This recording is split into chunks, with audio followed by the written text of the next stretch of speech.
This mini lecture is going to focus on Chapter 14 of the Public Speaking Playbook, where we will review styles of delivery. Now, I'm going to say this right from the beginning. The only style of delivery, for the most part, that we'll be using, especially in a virtual class, is an extemporaneous speech. That's the last one that we're going to review. So I'll talk more about that in a little while. But I think it's important that you know that there are a variety of different ways that you could deliver a speech depending on the situation that you're in. So the important thing to do in any speech, regardless of the style that you use, is you want to try to make a connection between you as the speaker and the audience. You want to encourage the audience to believe that the speaker cares about them and cares about the topic. And again, that's important regardless of the type of delivery you use. You want to strive to appear natural, conversational, kind of spontaneous. Pretend you're having a conversation with the audience, not just talking to them. Now, in this course, there is certainly more emphasis placed on the creation of a speech because any speech needs a strong foundation. But delivery is important and it certainly is a factor, and we're looking at the assessment and grading of a speech. I know that this is an entry-level course, but poor delivery can kill good ideas. And so a well-delivered speech that is prepared well is going to have a great impact on people. But delivery alone cannot carry the day. You need to always have a strong foundation.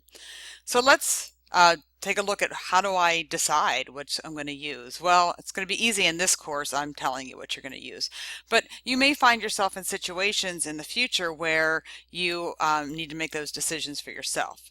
So think about these things. The nature of the speaking occasion. Why are you there? What is the purpose of the event? Also, look at your strengths and abilities. And there are going to be some things that you're certainly going to do better than others. And so you want to try to play into that. So let's take a look at the different types of delivery styles. One, we can speak from memory. This is where you're going to memorize something and then have to talk about it. You may have had to do this in school. Maybe you had to memorize a poem or something. Certainly for those who have done theater, you're going to memorize your speaking lines. We could have manuscript reading. In manuscript reading, you're going to write something and you're going to read it word for word, right from that manuscript. Every time you deliver the speech, it's going to sound exactly the same. An impromptu speech is a speech that is kind of off the cuff. You're given something to talk about and you really don't have any time to prepare and you're going to deliver that speech. And then there's extemporaneous speaking, which, as I said, is what we will do in this class. Now, something else that is out there, and I'm not going to talk about it any more than right now, are kind of these soundbite speaking. I call this Twitter speak. This is where you're just trying to get a few words out there. Maybe you'll see this a lot with politicians and with people who are worried about PR, something that's going to go on the news. So that's not something we're going to cover, but that is a different type of delivery method. Okay, so looking at the first one, if we are speaking from memory. When we're speaking from memory, we are going to, this is known as oratory. If we think of back to the days of Plato and Aristotle, this is how they would speak. It requires considerable skill and obviously considerable speaking expertise and lots of practice. When you're delivering a speech from memory or even a section of a speech from memory, keep these techniques in mind. One, you have got to rehearse. Obviously, if a speech is going to be memorized, you're going to need to rehearse it a lot before time. Your energy is going to need to be high. This is where you're going to bring in a lot of those nonverbal cues that we'll be talking about in the coming weeks. Your pitch, your rate, your volume, your physical nonverbal characteristics, gestures you would use, your posture, all those things have got to be high energy in a speech that is being delivered from memory. Okay, a second kind of speech is a manuscript speech. So just like speaking from memory, a manuscript speech is going to require reading. So this speech is completely laid out before it's even delivered. With a memorized speech, you're going to memorize the words. With a manuscript speech, you're going to be reading. And so you're going to deliver this speech word for word.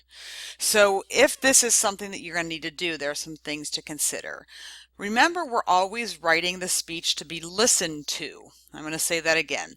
We write the speech to be listened to. If you're writing a paper and there's something on there that I don't quite understand, I can go back and I can reread it. With a speech, we can't do that. And that's true regardless of the type of speech you're delivering. So with any speech, we always need to think of how do we listen to information, not how do we read information. If you're going to be using a manuscript speech, use a font that's going to be easy to read, large enough to see.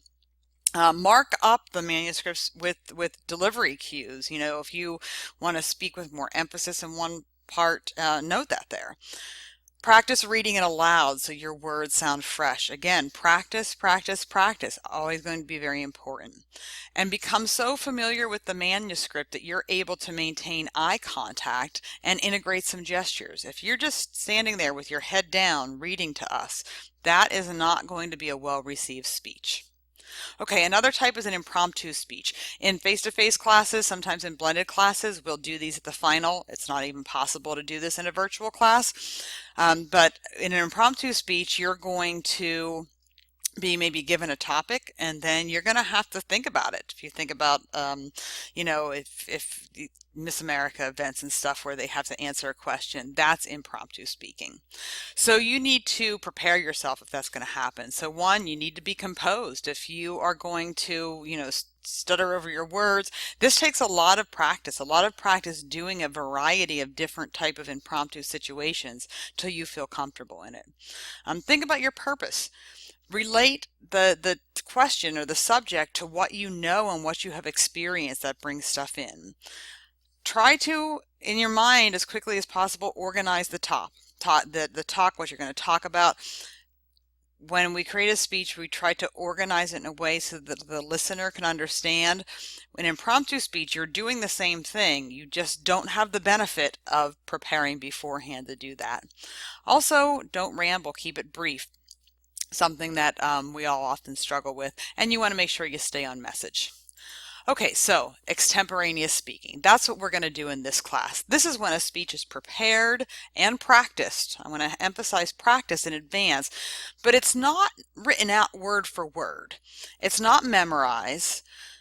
Now, it's going to have a solid plan. Your preparation outline is going to have mostly complete sentences, not all the time, but it's going to be kind of, very well planned out. But when you actually deliver the speech, you'll be using a keyword outline, and you could deliver the speech 10 times, and the wording may be a little different each time. So when you are preparing an extemporaneous speech, you must research the topic thoroughly. You are an expert on this topic.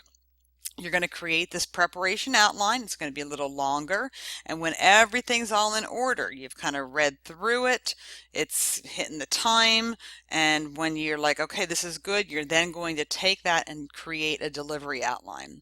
You're going to rehearse the introduction, the body, the conclusion, all the parts of the speech. Rehearsal still is very important. We're always striving to speak conversationally. We're having a conversation with the audience, and you are so comfortable with the topic that you're able to adjust your speech and adapt to the audience as you need to. All right, so those are the 4 different types of speeches that we went over today. We, of course, can memorize something and then speak. We can do a manuscript where we're reading it. An impromptu is where we're not really preparing ahead of time.